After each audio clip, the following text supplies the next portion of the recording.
Hello, my name is Olivia Brown, and welcome to the second annual Women of Power, Men of Valor Awards Day Mixer.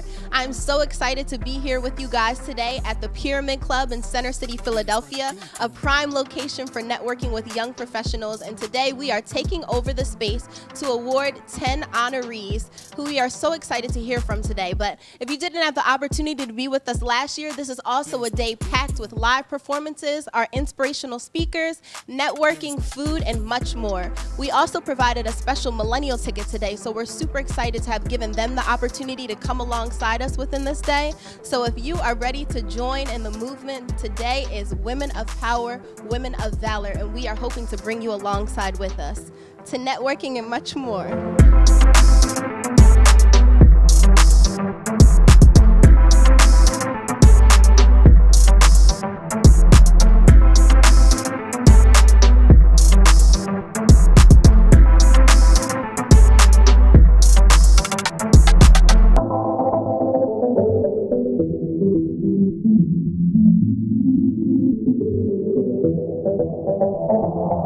Okay, so you guys shared with me that you came together today. What are your names? Antoinette. In April. Okay, and were you here with us last year? No. This is your first year? What are you looking forward to most today? Networking and meeting new people. Awesome. Same, coming and meeting some new people, and also seeing the honorees and who's the change makers. You know. And you guys are doing the social media yourself, so we have some entrepreneurs in the building. I'm sure there'll be great networking opportunities. Are you guys involved in the luncheon hour today? Yes. Yes, you are? Yes. Okay, well, I don't want to hold you up. I want you to be able to get your seats in the lunch. So you guys enjoy today. I look forward to hearing who you connected with. Yes. As the CEO of the Food Bank of South Jersey, the largest anti-hunger organization in South Jersey. Thought I was going to retire, and then I bought a painting company. So I own a residential and commercial painting company. As any woman of power would. Yeah, and I employ women painters. So that's the thing that makes us uniquely different. Yeah. Okay, so thank you for joining us today. Would you mind sharing your name on camera? My name is Loretta Winters. Yes. And what do you do, Miss Loretta? Besides a million other things, I'm the president of the Gloucester County NAACP, which I love the advocacy work, the support of the women's issues, and support of community and family. And what did you come into this room today looking forward most to? I looked for networking, for us to get together and see how we can enhance each other's as we go forward. I'm going to turn it over to our founder, our visionary, my soror, my sister, my friend, Michelle Walker Davis. Thank you, everyone. Welcome. The vision for Women of Power and Transformation was, it came about many, many years ago because I was called a workaholic. I didn't know I was a workaholic. I just knew that I was driven and that I had the capacity to do a lot of things at the same time. Before there was multitasking and all that other stuff, I was already doing it. You know, I was the senior congressional evaluator for the General Accounting Office. I was the health planner for Burlington County. I was the state partnership coordinator. And I was teaching at 2 community colleges. Not to mention I had a husband and 4 children, 2 girls and 2 boys. And most of that I did at the same time. And I didn't know I was a workaholic. I just knew I was driven. I wanted my people to be the best. I knew that we were the best. And I wanted to be the best example that I could be for women and for my family. I wanted to just undo all the wrong that has been done to us and everything that people think about us. I wanted to make sure I represented us the right way. So wherever I went, I carried not only myself, but I carried my people with me. So having said that, there was a sorority sister that was doing workaholic retreats. And for 3 years, she tried to get my attention. I said, oh, no, retreat, all women? I was young, I was 26, 30 years old. No, I'm not going. So one day she pulled my husband aside and she said, your wife needs to go on this retreat. She said, I've been watching her for a few years and she's going to crash and burn. And she said, I've been doing these retreats for a while. And I heard my husband say, whatever you can do to fix her, Please do. And I thought we were good. I thought everything was good. I didn't see all the casualties that were behind me. I didn't see that everything that I did, my family was being sacrificed. That every PTA meeting that I went to represent other parents, my children started to resent that because I wasn't at home. And they don't understand a lot of what we do is because of them. All they know is mommy wasn't there. So I went on this retreat and we had 2 books to read. We went to Morocco for 11 days and no one read the books. So why didn't we read the books? We were too busy. Too busy to read the books. So we get there and we're having our meals and we're having our sessions and everybody just starts bawling. And I remember to this day, I was reading a meditation by Ayanna Van Sant, and it said, now that you've become the man that you always wanted to be, who would want to be with you? And just the floodgates just opened up because I was hardened. I was wearing androgynous outfits. I didn't want my femininity to show. I wanted to be as tough as the boys. I was tough as nails. In fact, at the General Accounting Office, my name was the Terminator. That's how bad I was. Because no matter what they threw at me, whoop, whoop, whoop, you couldn't touch, I'd get back up. You know, they wanted to slay me, but they couldn't. So, you know, I wanted to prove that I could be just like the boys. So I had lost a sense of self. And also being a mother and working and everything else, you're called everything but your name. I was mommy, I was wife, I was honey, I was auntie, but I didn't know who I was. So when I left there, I was determined to get my life back. And so were all the other women. There were 12 of us all together. We all were determined to get our life back. So what you see is a manifestation of me getting my life back. I enjoy being a female. I enjoy my femininity. I enjoy my creativity. And I'm a boss chick, and they have to let my values and my work ethic speak for itself. You can't put me in a box. I'll still box you out. So I wanted to have this event so that we could honor some unsung heroes and sheroes, and that you would hear their stories and realize, wow, that's amazing. You know, I might be able to do that, or I'll go back home and I'll do something. I got to do something. Well, they started out just like us, 1 foot in front of the other. They did not know what lied ahead, but they knew they couldn't stop. They wouldn't stop. So this is a mobilization event. It's to bring us together, women of power, men of valor, because we can cure our own communities. We have everything we need. If I went around the room, the degrees that you all have, the occupations that you hold, the things that you're doing in your life, we've already conquered. So that's what this event is about. So there's the 3 things. Number 1 is that I want you to support a woman of power. These women are overworked. A lot of them don't get time to themselves. They're stretched in many different ways. I want you to see how you can help them. Maybe they just need someone to talk to. Maybe they need someone to babysit the children for an hour or 2. Maybe they just need a spa treatment. So I want you to do that. That's number 1. Number 2 is I want you to buy black, because we're the only community where our money does not circulate. In most communities, it circulates at least 10 times. But with us, it does not. I want y'all to buy black. No one else really cares. They just want our money. So we have to support one another.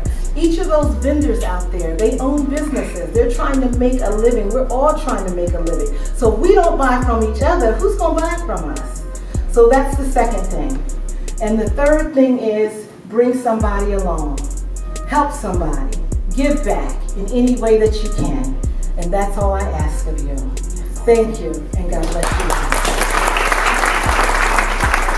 So the comment that I made was, we as people of color, particularly African Americans and Hispanic Americans, we're typically over-mentored and under-sponsored. And what I mean by that is, in the context of corporate America, you have individuals who will mentor you in the rhetorical sense. So they're teaching you how to navigate through an organization, showing you the lay of the land and all of those kinds of things. We don't need that. What we need is individuals who have a seat at the table, who are influential, who can carry your bucket of water, and who can advocate and champion for you where it counts. So when it's promotion time, when those stretch assignments come along, when those overseas opportunities come along, your name comes up. So that's the comment that I made. We don't need mentors, we need sponsors. Yeah. 25 of our girls over to play. And so again, we're changing the landscape. You know, this past summer, I don't know how many of you all watched the World Cup with U.S. soccer. There were only 2 women of color on the team. My position and role, especially with diversity and chair over the Greater Philadelphia Lacrosse Association and Phil Hockey Association, is to make sure that those numbers are balanced. To make sure it looks like we are representing the United States of America and not just one scope. So the reason why I did it is because I wanted our girls to feel empowered. I came from an amazing background, and I just wanted to sow into them so that they can do the same thing going forward in life. Thank you so much for taking the time out to support Michelle and her vision, and also to support every honoree that is here. So before we leave, I want you to remember that story I told you about those birds. They did not hunt alone. They stacked on top of each other. The strongest one at the bottom and the 2 weaker ones on the top. Somebody say stack up. Stack up. Things are stacked up against you. You don't have to do this alone. Somebody say stack up. Stack up. Somebody say cash stack up.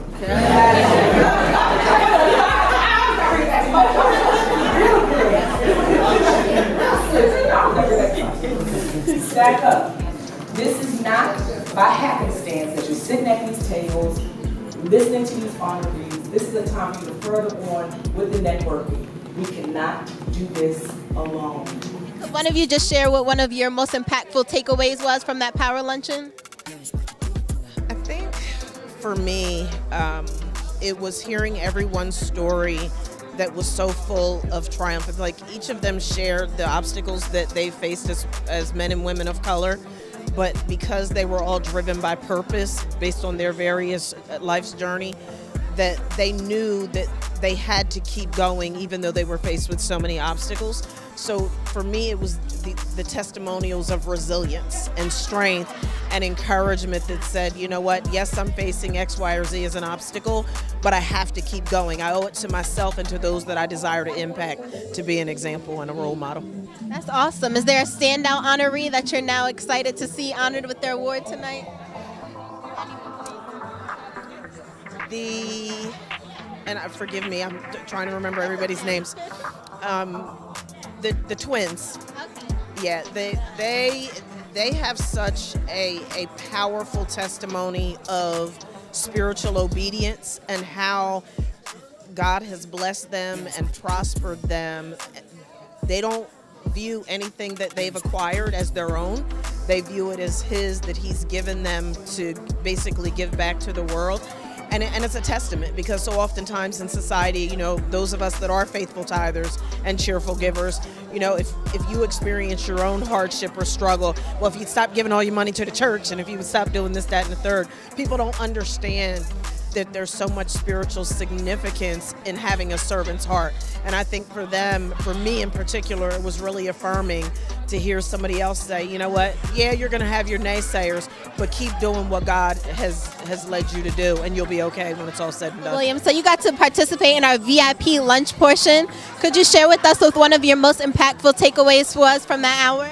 Yes, I think when Michelle was speaking, she came from a background where I also am currently in corporate America, and she talked about sponsorship, which is something that I have struggled with being an African-American woman in the IT sector with a Fortune 500 company. So she gave me a lot of information, even was able to get her contact information. So that was powerful for me. That's awesome. So you're networking already. I'm glad that you're taking advantage of the awesome connections that are in this room. Was there any particular honoree that you're now excited to see awarded tonight after hearing a bit of their story?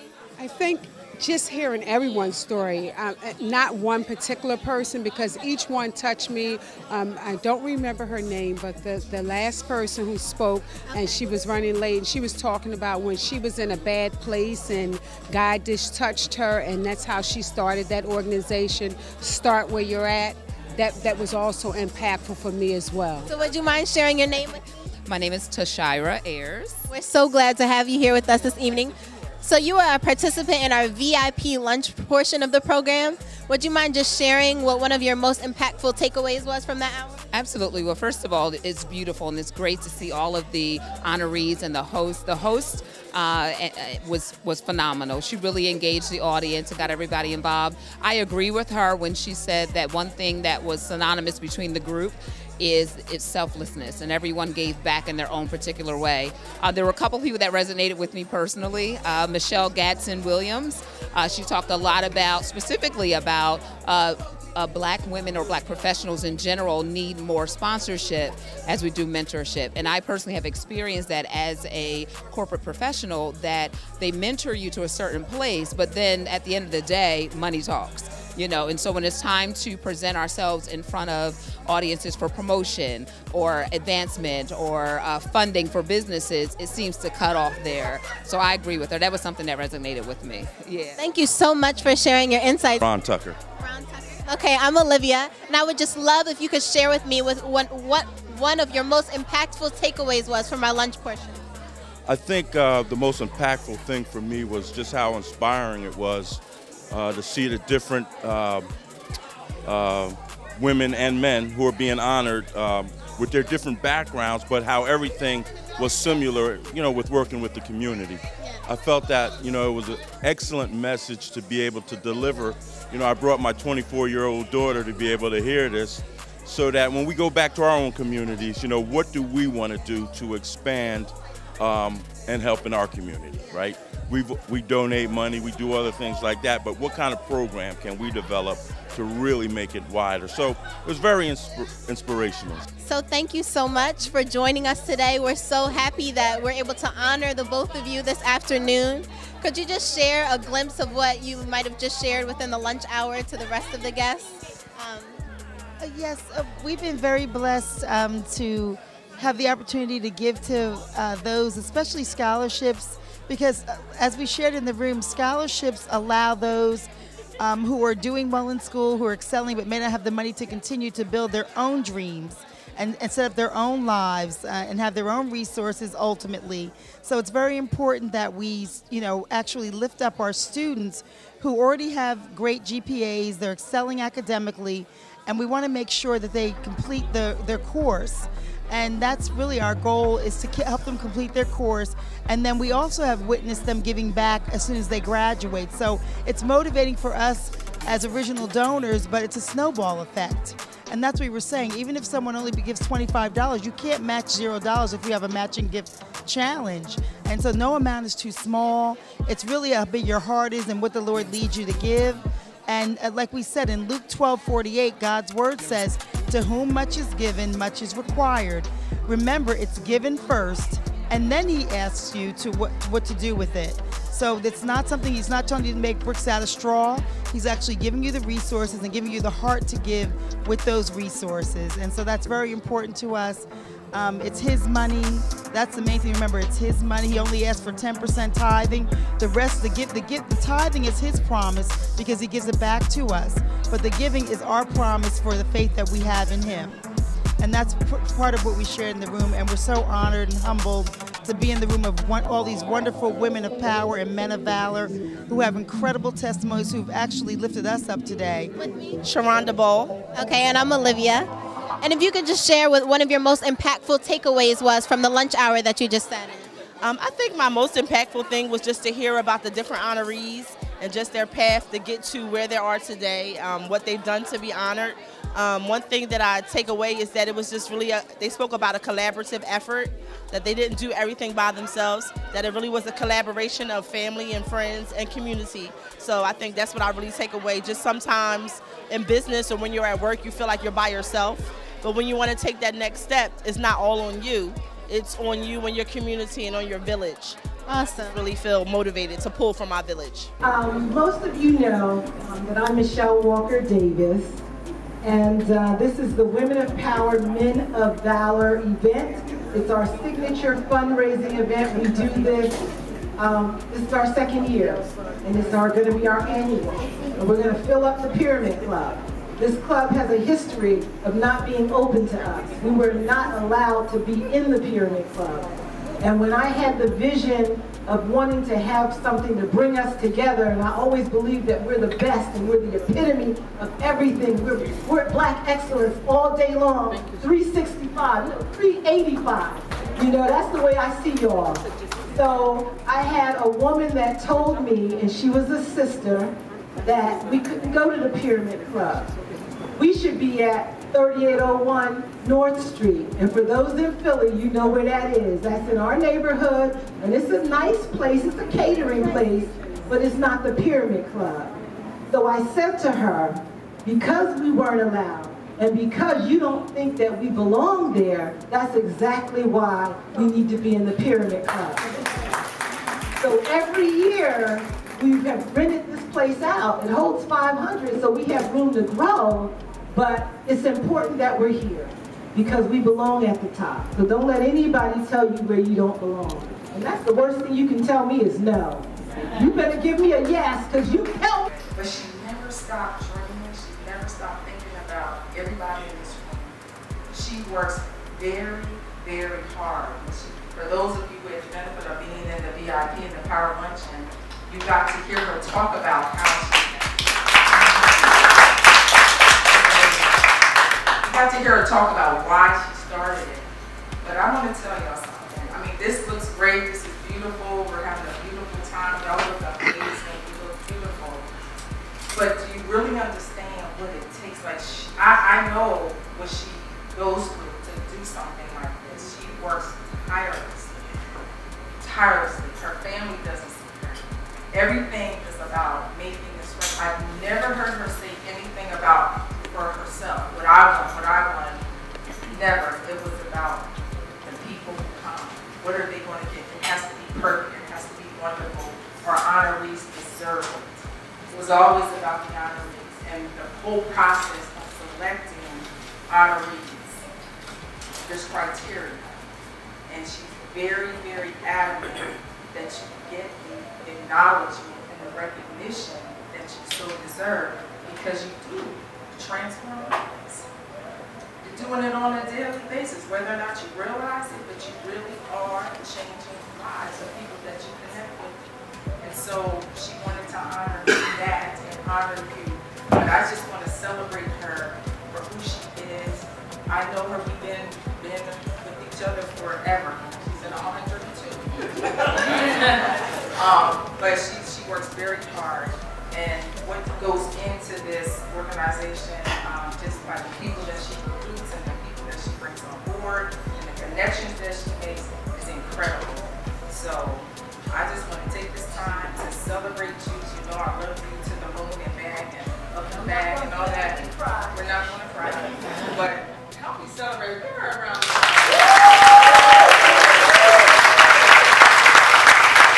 Thank you, Lloyd Stokes. All right. Thank you, Lloyd.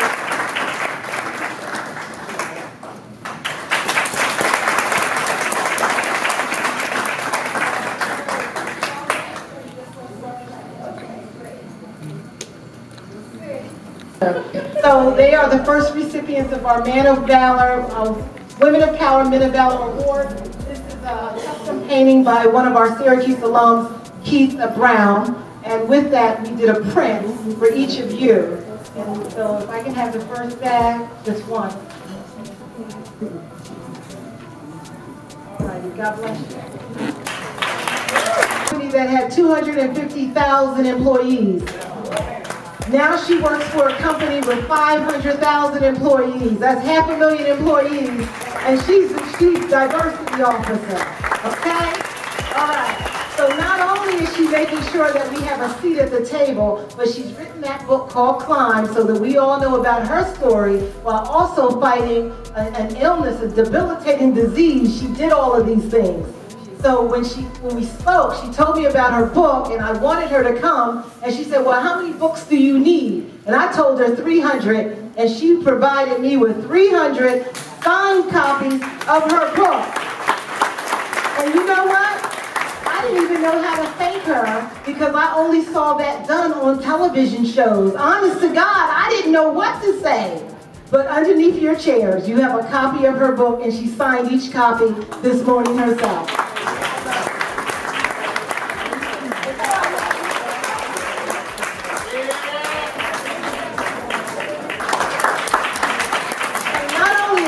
Molding and shaping young men's lives, but he works his full-time job for Give Something Back Foundation. They give millions of dollars away in scholarships, so he makes sure he's molding his guys to be in line to be recipients of those scholarships. So this is a man with a plan.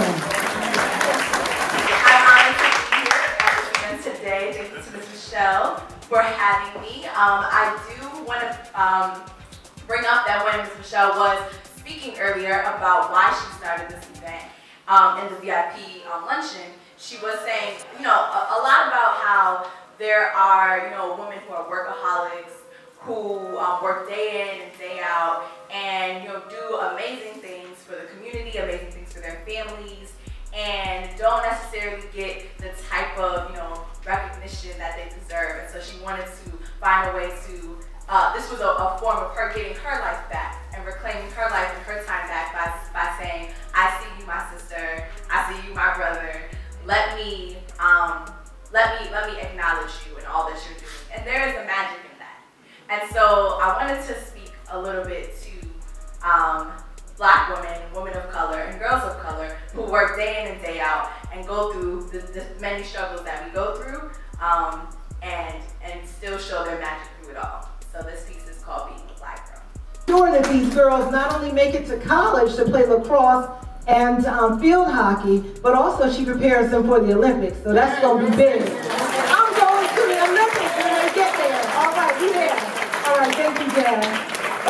Daryl not only is he an actor, and he's currently on Black Lightning, which my husband loves that show, by the way.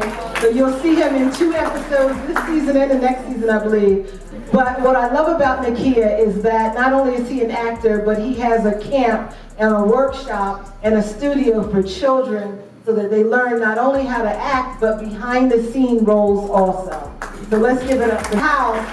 So after Lyris' journey, she wrote a book called Make the World Your Runway for girls to empower them, and the book is available and on sale. Each of our honorees, we're going to do something special. We're going to have them back for workshops, master classes. This is not the last. You've heard of them. Please go to social media, like, share, give them some love, okay? Lyris, I love you. Let's take our photo.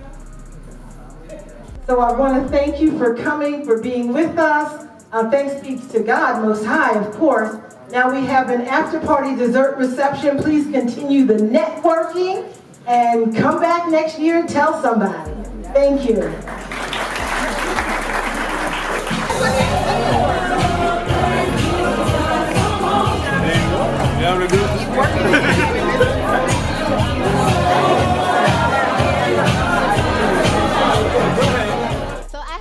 Michelle Walker-Davis with me. Miss Michelle, how are you feeling after today? Did you get to really embrace this moment? I did. This year, not only did I embrace it, I lived it, I felt it. I felt the love, I felt the family. So yeah. It's not a blur. If you didn't embrace it, I'll sum it up for you. Today was an amazing event, impactful, so many diverse men and women in the room. I had such a great time connecting myself, and I know those who we had the chance to talk with did as well. What was one of your most prized moments of today? Oh my God, I don't even know what to say. My goodness, I don't know. I can't even think. I honestly can't think. Everybody was amazing. Yes. Everybody was just have the whole agenda in your head. Yeah. It was all powerful. Every story is so different, but it's all the same about transforming their lives and the lives of other people. So it's all about the struggle and everybody wanting more for us. So I can't identify one single thing. It was such an honor to be able to have millennials in the room as well, to have a special invitation to millennials in the room today as well. So we want to thank you for opening up that door to bring in the next generation. It was an honor to be a part of the program as a millennial myself today, so thank you for that. I think my most impactful moment was just being recognized. As a black woman, and especially working as a black plus-size model, a lot of times we aren't even acknowledged as models. So to be recognized by my peers for the work that I'm doing to transform body image and confidence in women across the globe, it just feels really good. What's the message that you would use your platform to get across to young girls who are looking up to you, other plus-size women, other African-American women? What are you using this platform to say? Well, I have a book. It's called Make the World Your Runway, and that would pretty much be my slogan, Make the World Your Runway, meaning color the world with who you are and how you are. Get out there and stand proudly. And now she's on our board of advisors. So going forward, we need to work together in a capacity starting from day one to shape the vision for the next year and how we can work together, collaborate, and bring in more partners. Because I am determined to see us not only pack this house, but we have a couple of other rooms where we could be offering like coaching sessions or, tutorials on something, whatever. We can do whatever we want. So that's my vision, but it takes people like Angela and other women of power, men of valor to help make it happen. And what do you hope to bring to the event as a member of the board, as Miss Michelle just appointed you? You went from honoree to being a part of the board. What do you hope to bring to this event to cultivate it further, to cultivate this mission and vision further? Transformation. I love Michelle. She is a big-time visionary. She's a big thinker. Love it. Very creative, harnessing some of that passion to help cultivate other people, to lead to more transformation so others can discover, find, fulfill their vision, their passion, their calling. Any way that I could play a role in that, I'm in. My name is Michelle Gadsden-Williams. I am the Managing Director and Chief Diversity Officer for Accenture North America. I just told my story, just my journey of being an executive in corporate America for 30 plus years. And it ebbs and flows and twists and turns, and I used myself as the protagonist in my book to tell my story. And it's my journey as a woman of color in terms of just, how I was able to make strides and to reach my North Star, which was to be a Chief Diversity Officer within a Fortune 500 company. So I put in the work and it paid off in dividends. So. What is some advice that you would give to young professionals as they too are striving to go further in their careers? Anything is possible. If you work hard, if you make the connections, we talked a lot about mentors and sponsors and really extending yourself to individuals outside of your ecosystem. That's what will work for you. And also there's no, if your dreams and aspirations don't scare you, they're not bold enough, they're not big enough. So go for it. Anything's possible. So I have the pleasure of speaking with the Davis Four, Michelle Walker Davis's four babies themselves. And I just want to know, what does it mean to you guys to be a part of this work that your mother is doing? Everything. Yeah, just like Davinia said, I mean, it means everything just to see the hard work, energy and effort that both my mom and her team, put forth or whatnot to bring this together. Hearing the honorees' stories during the luncheon was really impactful and just touching. So I hope we continue to do this, continue to come together. And hi, this is Destiny. I'd just like to add, this was a phenomenal event for women of power, men of valor. We are in a transformation period. The whole world is. So if you can touch one person, you can have a dynamic impact that's like a domino effect. I certainly enjoyed myself. I hope to see as many people as possible next year and thereafter. And let us know who you'd like us to honor, because this is what we're here to do. There's a lot of people doing great things in all communities. Okay. So Davinia and you have to go. Davinia and Malcolm. Can I ask one more question? Yes. So you guys were actually a part of the program. Did she kind of put you on the spot, or are you more than willing to come alongside her? We're always more than willing to do it. It's just expected as well. Yeah, we literally, I feel like my role day of show is like helping my mom with running anything and kind of being the point person, and then we always get thrown up a little bit. We were supposed to do more songs. Tiffany had another song too, but timing got cut short, so you have to come back next year for more music. Well, thank you guys so much. It's great to see you.